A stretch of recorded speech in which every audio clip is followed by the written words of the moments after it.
గోదావరికని స్థానిక సంజయ్ నగర్కు చెందిన కండె రామస్వామి ఇటీవల ప్రమాదంలో కాలు కోల్పోగా చికిత్స పొందుతూ 2 రోజుల క్రితం మరణించారు. ఈ విషయం తెలుసుకున్న బీఆర్ఎస్ పార్టీ రాష్ట్ర నాయకులు వ్యాల హరీష్ రెడ్డి వెంటనే స్పందించి పార్టీ నాయకులను మృతుడు రామస్వామి ఇంటికి శుక్రవారం పంపించారు. కుటుంబానికి బాసటగా 10,000 రూపాయలు ఆర్థిక సహాయాన్ని అందజేశారు. కుటుంబ పెద్దను కోల్పోయిన కుటుంబ సభ్యులను కలిసి బీఆర్ఎస్ పార్టీ శ్రేణులు ఓదార్చారు. తెలంగాణ బొగ్గు గని కార్మిక సంఘం ఏరియా ఉపాధ్యక్షుడు వడ్డేపల్లి శంకర్, పార్టీ నాయకులు జాహిద్ పాషా, కోదండ రామాలయం ఆటో యూనియన్ అధ్యక్షుడు Botla Srinivas, Ramagundam corporation auto union మాజీ అధ్యక్షుడు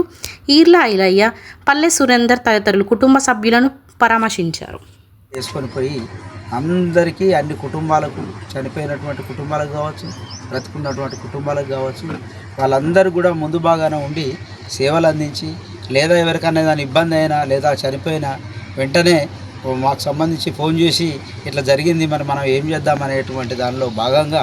తను ముందు బాగానే ఉండేటువంటి వ్యక్తి. నిజంగా కూడా తను కోల్పోవడము, మొట్టమొదలు యాక్సిడెంట్కి సంబంధించి ఆ కాలు పోవడము, తర్వాత ఆ కన్ను షుగర్కి సంబంధించి కావడము, తిరిగి తన ప్రాణాలే అసలు తుది శ్వాస విడవడం అనేటువంటిది నిజంగా కూడా ఆ కుటుంబం మొదలుకొని సంజయ్ నగర్ వాడలో నా చిన్నప్పటి మిత్రులుగా మేము అందరం కూడా అసలు మర్చిపోలేనటువంటి పరిస్థితి ఉన్నది. దీన్ని పురస్కరించుకొని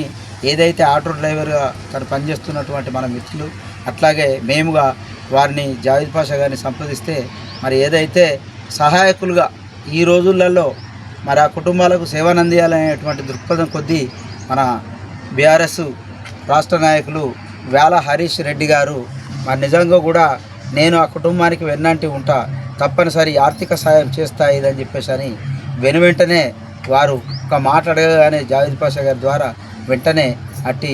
ఆర్థిక సహాయాన్ని పంపించడం జరిగింది. వారికి కూడా మేము ధన్యవాదాలు తెలియజేస్తున్నాం. ఇటువంటి కుటుంబాలను ఆదుకోవడం అయిందని చెప్పేసి అంటేనే ఆ కుటుంబంలో ఉన్నటువంటి మొత్తంగా ఒక 100 మంది అందరికీ కూడా ఇటువంటిది పేరు పేరున గుర్తెరిగి ఉంటారు కాబట్టి వారు కూడా ఇటువంటి సహాయాలు ఎన్నో చేయాలని చెప్పేసి అని, అట్లాగే వారి రామస్వామి గారి ఆత్మకు శాంతి చేకూరాలని చెప్పేసి అని వారు ఏదైతే మాకు చెప్పడం జరిగింది, ఆ కుటుంబానికి నేను రాకున్నా మీరు ఆర్థిక సాయం చేసి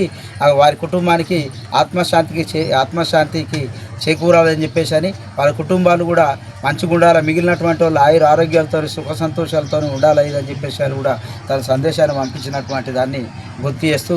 రామస్వామన్న రామస్వామి